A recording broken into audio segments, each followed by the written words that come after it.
நம்ம சேனலில் தொடர்ந்தாப்பா நீங்கள் வீடியோக்குள்ளே பார்க்க நினச்சிங்கன்னா இதுவும் நம்ம சேனலை சப்ஸ்கிரைப் பண்ணுங்க கீழே பெல் சிம்பிள் இருக்கும் அதையும் கிளிக் பண்ணுங்க. சரி வாங்க நம்ம வீடியோக்குள்ளே போகலாம். வணக்கம் நண்பர்களே. ஒரு கிராமத்தில் ராமசாமி என்பவர் வாழ்ந்து வந்தார். அவர் வீட்டு தோட்டத்தில் ஒரு முருங்கை மரம் இருந்தது. வாரம் ஒரு முறை முருங்கை காய்களை பறித்து பையில் நிரப்பி தோளில் வைத்து கொண்டு 9 கிலோமீட்டருக்கு அப்பால் இருக்கும் டவுன் வரை நடந்தே சென்று ரெகுலராக ஒரு மளிகை கடையில் விற்றுவிட்டு வருவது வழக்கம். அந்த ராமசாமிக்கு முருங்கைக்காயை கொடுத்துவிட்டு அதற்கு பதிலாக அரிசி, பருப்பு, சர்க்கரை போன்ற வீட்டுக்கு தேவையான பொருட்களை வாங்கி வருவார் ராமசாமி. ராமசாமி கொண்டு வரும் முருங்கைக்காயின் சுவை அந்த பகுதி மக்களிடையே மிகவும் பிரபலமாக இருந்து வந்தது. இதை பயன்படுத்தி மற்ற முருங்கைக்காயோடு கலந்து மளிகை கடைக்காரரும் நல்ல லாபம் சம்பாதித்து விடுவார் மளிகை கடை வியாபாரி. பல வருடமாக ராமசாமி முருங்கைக்காயை கொண்டு வருவதால் மளிகை கடைக்காரர் அதை எடை போட்டு பார்ப்பதே இல்லை.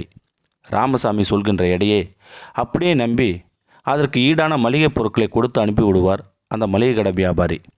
காரணம், ராமசாமியின் நேர்மையும் நாணயமும் எல்லோருக்கும் தெரிந்ததுதான் அந்த ஊர் மக்களுக்கு.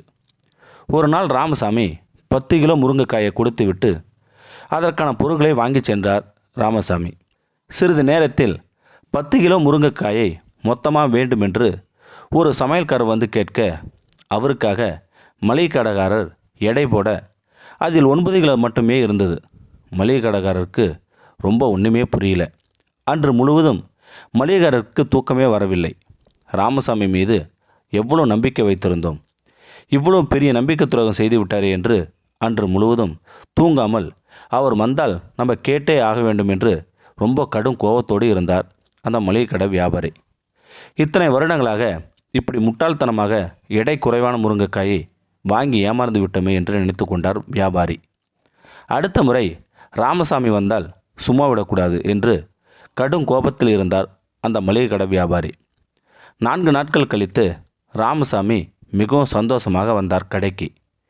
நல்ல விளைச்சல் என்பதால் நிறைய கொண்டு வந்திருந்தார் ராமசாமி. கையும் களவுமாக பிடிக்க வேண்டும் என்று எத்தனை கிலோ என்று மளிகை கடைக்காரர் கேட்க 10 கிலோ என்றார் ராமசாமி. அவர் முன்னாலேயே எடை போட்டு பார்க்க 9 கிலோ தான் இருந்து வந்தது. வந்த கோபத்தில் மளிகைக்காரர் பலார் என ராமசாமி கன்னத்தில் அறைந்து விட்டார். இத்தனை வருஷமாக இப்படி தான் ஏமாற்றிட்டு இருக்கியா? கிராமத்துக்காரங்க ஏமாற்ற மாட்டாங்கன்னு நம்பி தானே எடை போடாமல் அப்படியே வாங்கிட்டேன். இப்படி துரோகம் பண்ணிட்டியே, சீ என துப்ப நிலைகுலைந்து போனார் ராமசாமி. ஐயா, என்னை மன்னிச்சிடுங்க, நான் ரொம்ப ஏழை, எடைக்கல் வாங்குகிற அளவுக்கு கூட என்கிட்ட காசு இல்லைங்க.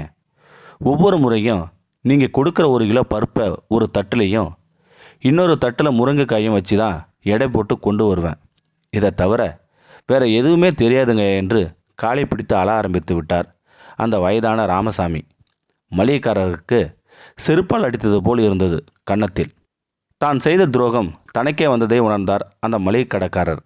இத்தனை வருடங்களாக ராமசாமி ஏமாற்ற நினைத்த மளிகைக்காரரும் அவருக்கே தெரியாமல் ஏமாந்து கொண்டு தான் இருந்திருக்கிறார் என்பது தெளிவானது அந்த மளிகைக்காரருக்கு. இதுதான் உலக நியதி. நாம் எதை தருகிறோமோ அதை தான் நமக்கு திரும்பி வரும். நல்லதை தந்தால் நல்லது வரும், தீமையை தந்தால் தீமை வரும்.